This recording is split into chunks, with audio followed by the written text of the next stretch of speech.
Akit naman tayo dito sa pinakataas. Ganda rito sa taas ah. Kitang kita yung bubong ng templo.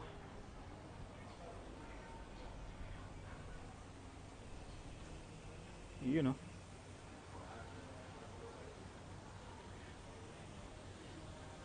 Kikita nyo ba yan? Love you forever daw. Sana all.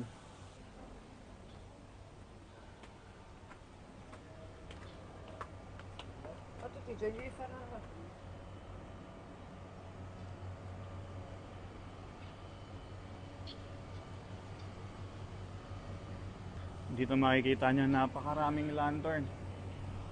Lantern ba ang tawag dyan? So maganda dito pagka gabi. Kasi binubuksan na nila yung mga ilaw. Papailawin na yan yung mga lantern.